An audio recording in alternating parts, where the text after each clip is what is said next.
Welcome to another episode of Parallax. Today's podcast is part of the India-EU series organized by the Institute of Peace and Conflict Studies in partnership with the Hans Seidel Stiftung India. The series aims to gain a more granular sector-specific understanding of the India-EU partnership, particularly after the 15th India-EU Summit in July and the endorsement of the roadmap to 2025. It's a pleasure to have you today with us, Dr. Louise van Schaik, Head of Unit EU and Global Affairs and a Senior Research Fellow at the Clingendael Institute in the Netherlands. Your research focus, amongst others, on climate change, health and food security, and EU foreign policy makes you an ideal contributor to today's discussion on environment cooperation. As the India-EU strategic partnership grows and it's clearly demonstrating its commitments towards sustainable modernization, climate change action, so on and so forth, this discussion would like to try to understand what has led up to and what will lead to the resolute and coordinated action to tackle the generational challenge of climate change, as the roadmap to 2025 calls it. Welcome once again, Dr. van Schaik. Thank you for having me. Could I maybe begin with something that we had discussed earlier, which is the division and categorization of different themes within the larger ambit of climate change and environment. The India-EU Environment Partnership separates, sort of siloizes urbanization, modernization, climate change and environment. Is this part of the normal discourse, or is this something new? Yeah, perhaps you could say that in the EU, let's say roughly 20 years ago or so, we had, environmental policy, and climate change was a small part of that. But then what we saw over the years is that climate change policy became such a high political priority issue that it overtook, let's say, the rest of the environmental issues. And also a separate DG or ministry in Brussels was established to tackle climate change specifically. And what we see now in the Green Deal, which is the EU's overarching policy for sustainable development and climate change and environment, is that there is the intention to bring these issues together.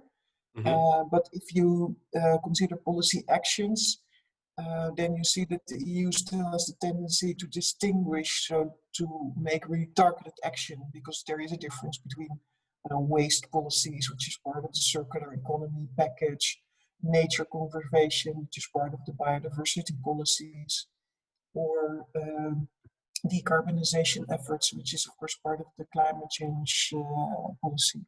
And there is also separate sets of EU policies and regulations on all these topics that are also implemented in the EU member states, and the EU tends to follow that also in its external relations, in the discussions with other partners, which may, just consider a lot of the things very much interrelated, which in practice, of course, they are.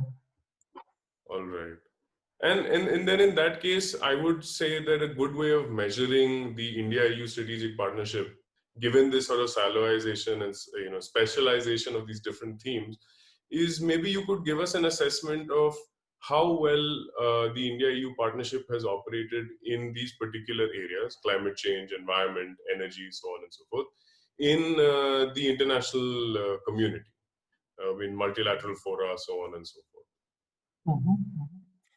So my impression is that this is still a field where the cooperation is still relatively new, and where there is a lot of intentions and lesser a track record. And one of the reasons is that for many years the EU has pushed forward for more ambitious climate objectives at the international level, but the G77 and China and India being perhaps the most vocal country in that alliance, emphasizing that climate change should not be used to put a brake on development. That's what Indian leaders have said. and also emphasizing a lot the common but differentiated responsibilities and respective capabilities. And the EU has always accepted that, and in at least rhetorically, but it also meant that it was perhaps a bit less easy to cooperate between the EU that focused really on emission reductions, and emission reductions, and India that said, well, development first, we still have a high degree of energy poverty.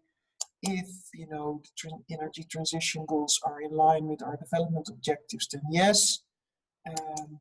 I guess in recent years that has shifted. First of all, because the pollution in India, but also in other Asian capitals, linked to the fossil resources, and also the cost element of the energy transition, and the realization that becoming more competitiveness in renewables also could position a country better in the new economy in the future. And India is typically an example country where renewable energy has made a huge leap forward, which is performing really good on climate change policy. And the EU has traditionally focused a lot on China because China had overtaken the US as the biggest polluter in the world, and the emissions of China are huge also in comparison to India.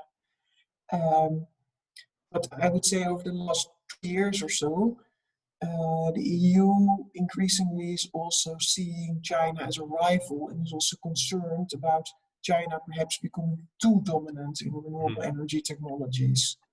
And then all of a sudden, India is a much more interesting alternative to cooperate with, and I think this will only increase in the coming years. And therefore, in the policies now, you see a lot of intentions to cooperate, a lot of money going into joint R&D efforts, innovation, and it looks all very promising. But of course, the proof is in the pudding. So we still have to wait and see what it will, how it will materialize. Yeah. Then in that case, maybe you could give us like a quick look into what the European Green Deal is. What does it say about, normatively about climate change? How does it align with, the rhetoric used by India and China? What the Green New Deal says about this sort of rising strategic competition in the global realm, and how these things affect the India-EU partnership on environment, climate change, and so on and so forth. Yeah. So it is clear that with the new European Commission led by Ursula von der Leyen, and with the Dutchman Frans Timmermans being one of the vice presidents and also responsible for the Green Deal, the EU clearly has put environmental policy, nature, climate change at the heart of its policy making. So climate change has always been a high priority for the EU institutions. It has been considered by the EU as something that is clearly for the EU level and not at the national level. I mean, the EU member states also consider a lot of importance to climate change policy, but realize that on their own they're too small to make a difference.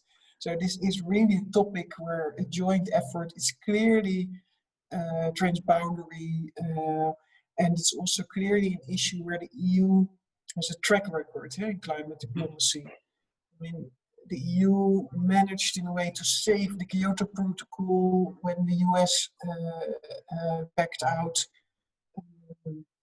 It has always pushed, Paris Agreement was pivotal. It has always pushed for an ambitious climate change policy. The Green Deal is really the idea that you can strengthen your economy by being a front runner in the green economy. So in a way, the EU always has tried to pursue this narrative, but with the Green Deal, it's even more stronger than it used to be. The EU is for its energy provision, for a large part dependent on imports. Imports from Russia, North Africa, Gulf states, the Middle East, complicated relationships, and it has always, since 2005 or so, realized that there is a synergy with becoming less dependent on these fossil imports and pushing for the green economy. But it has also realized that if you push for this green economy, there's additional advantages for your companies. So that's really the idea of the Green Deal. It's at the heart of the EU's policies of today. There's high ambitions in terms of emission reductions for 2030 to become carbon neutral in 2050. And also we see now a lot of policies being put in place to also get to that. I mean, the EU has stringent policies in place since 2003. The emissions trading scheme, for instance, for all the big companies in Europe that have to monitor their emissions and constantly lower their emissions, which covers about 50% of the emissions in Europe. But also for the other policy fields, we see increasingly policies being developed in addition to the targets, which are also legally binding, because in the EU, if the EU sets a target, the EU member states have to adhere to it, and it's legally a supranational system. One more thing, perhaps, about the importance of the Green Deal. It also survived COVID and is at the heart of the green recovery. So what we see is that the EU funds, at least 30% has to be spent on climate change in the period 2021-2027. But it's clearly also part of the recovery package. That being said, there is the funding at the EU level for the recovery for COVID, but there is also funding at the member states level and the macroeconomic policies. There, you still see, support for airline companies, car industry, and also countries being worried about the losses of oil companies and so on and so forth. So, but the EU level is pretty green, if you like. Then in that case, I would ask, rather than putting these sort of legal obligations, right, there must be some incentives that are being put forward to member states within the EU to develop, right, the sort of capacities needed to mitigate climate change. And I would ask you to probably shed some light on what those capacities are. What capacities is the EU as a bloc developed in mitigating climate change, and how it can transport those capacities and that sort of knowledge to its relations in the Indo-Asia Pacific, if you would like, and particularly India as well. Yeah, so I think very important is that the EU is really a big spender in the field of agricultural policy, research and innovation policy, and so-called regional policies for countries which are falling a bit behind within the EU. And then it's also a pretty big development donor. The EU as such is the biggest development donor in the world.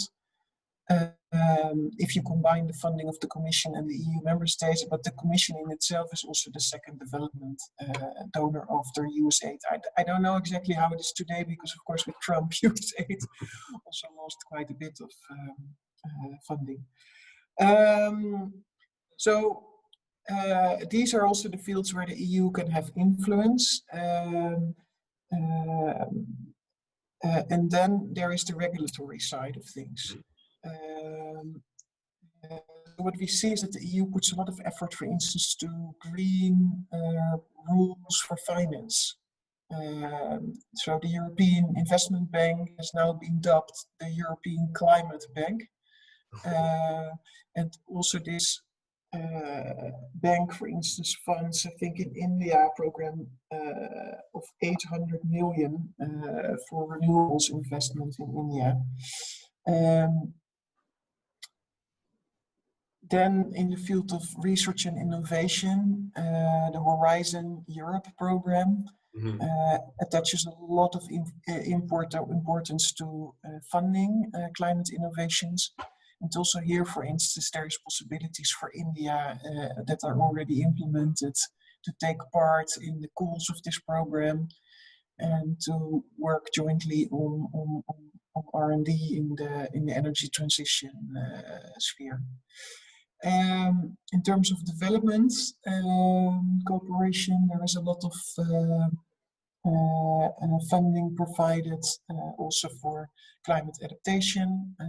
So the infrastructure, the resilience side of things, and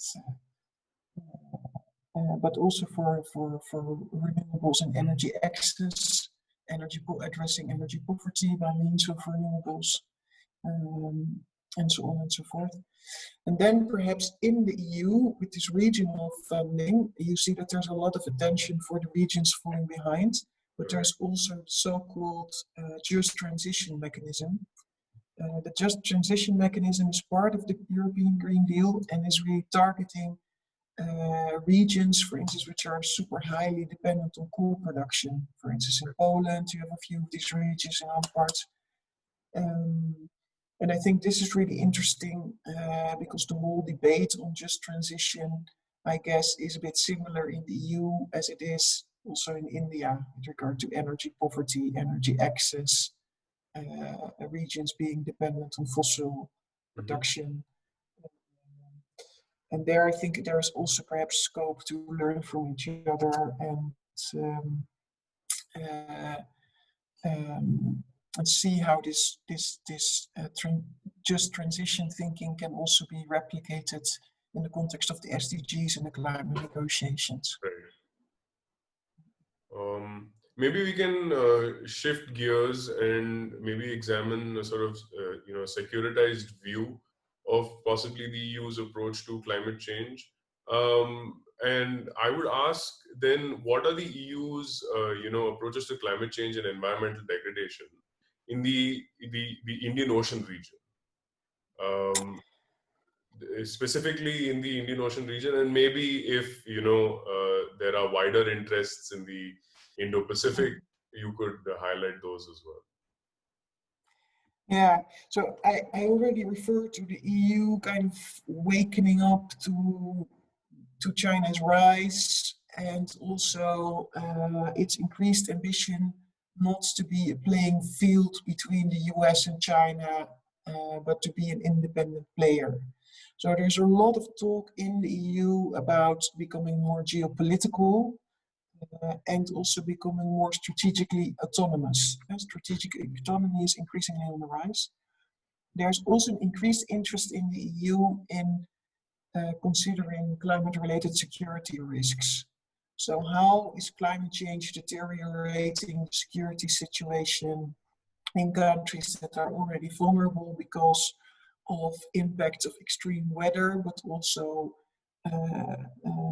the slow onset impact of climate change, so it becoming more dry, food production, water production being, and countries people being deprived of their livelihoods and thereby becoming more attracted to join terrorist groups, to migrate.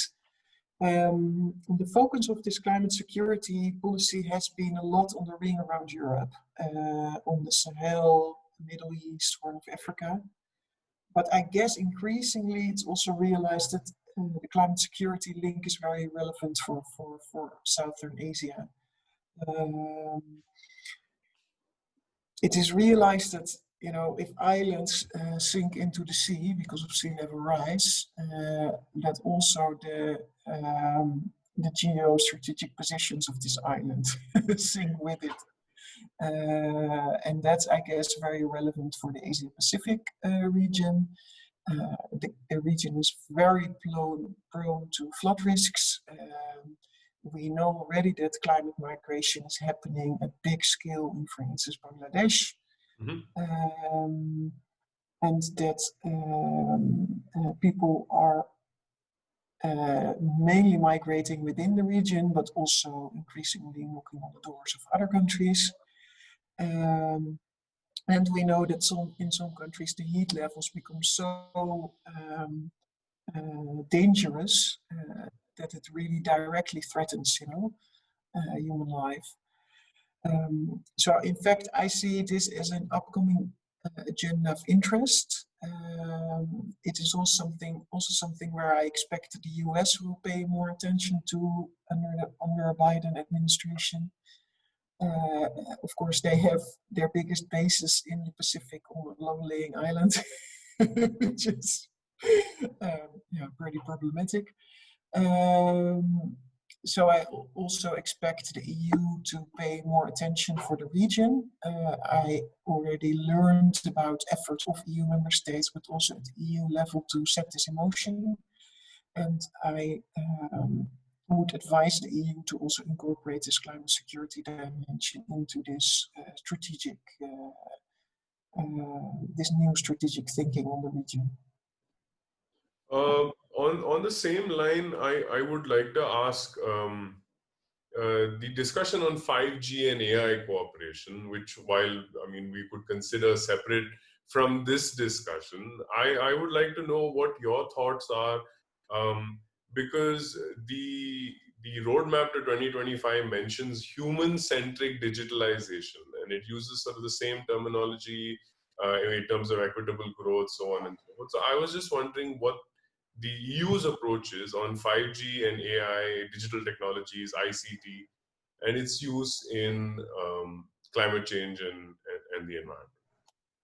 Yeah, so also this is a topic of increased attention. So it's realized that the US and China are, in this big tech war. The EU probably just in time has realized that, or most of the European countries have realized just in time that perhaps buying Huawei 5G is maybe not, a super good idea. And there's also an increasing realization that the energy transition is, of course, not only about more wind and solar power. Mm-hmm. It is very much about smart energy grids, battery technologies, and for all these things, let's say the connectivity, the connections, the digital connectivity, that is also relevant for the energy transition. You need to make good use of artificial intelligence and 5G, the new digital revolution. What many do not realize is that actually the companies that currently are competing for 5G are European companies, Nokia and Ericsson. And I think this is really a field where the EU has something to offer, something on offer. One could also, let's say, promote its experiences. But of course, the digital domain is also typically an area where India has a lot to offer, and where the EU and India could collaborate more. Both are also democracies, and I think that's another point that's of super high importance for the EU. Also now with the COVID response, we see that a huge difference between, let's say, our part of the world and China is that in the response we also balance off privacy, human rights, and other considerations. The EU has this very strict policies on data, GDPR policies, which also have an external use.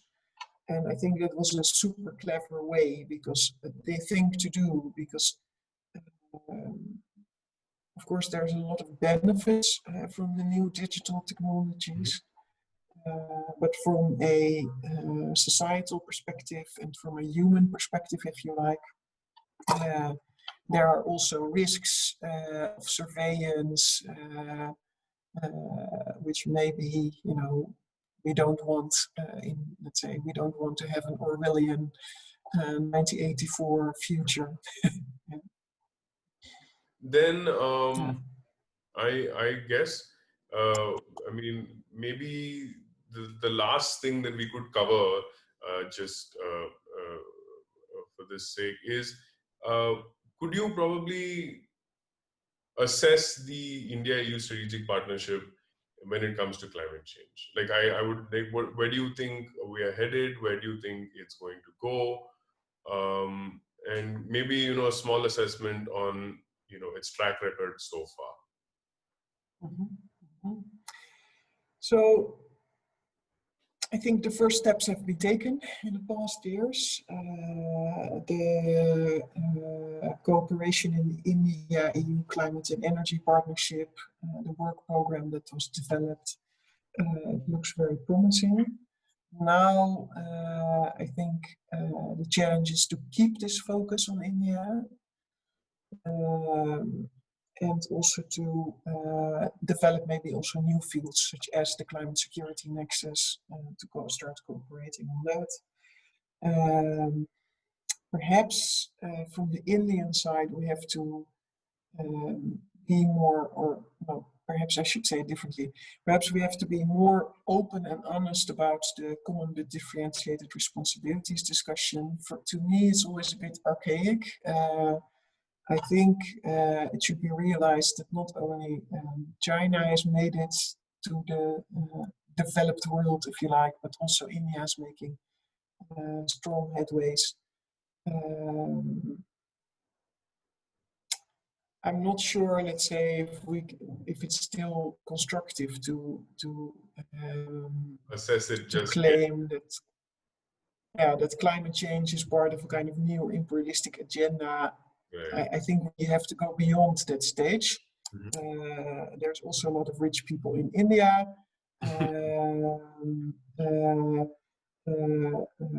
Are they called upon to share That much, yes. the differentiated responsibility, to take more responsibility?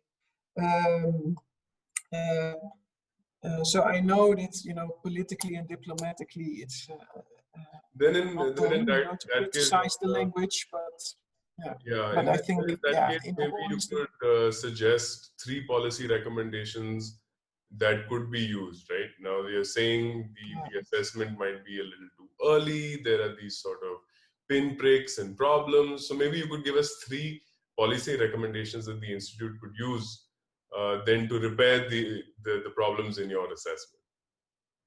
Yeah, so I would say consider, instead of using this CBRD,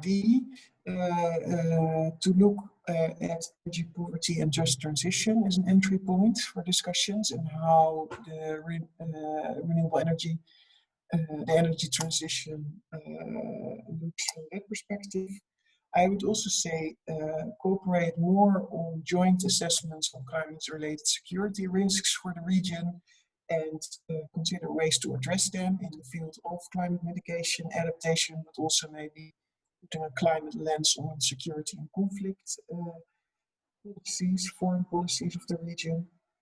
And then finally, in the SDGs, there is this sustainable production and consumption goal. I think that's a field where the EU could still learn a lot from India. Meat consumption, a different living style, and there perhaps we could also further collaboration. Yeah. Well, That would be my 3 cents. Yes, that is it's quite specific, and you know, there is some. I mean, maybe the first one might be a little difficult to work around, but the other 2 seems like they're very actionable policy recommendations. I thank you once again, Dr. Van Schaik, for taking your time out to connect these dots for us and to give us your insight on the India-EU strategic partnership.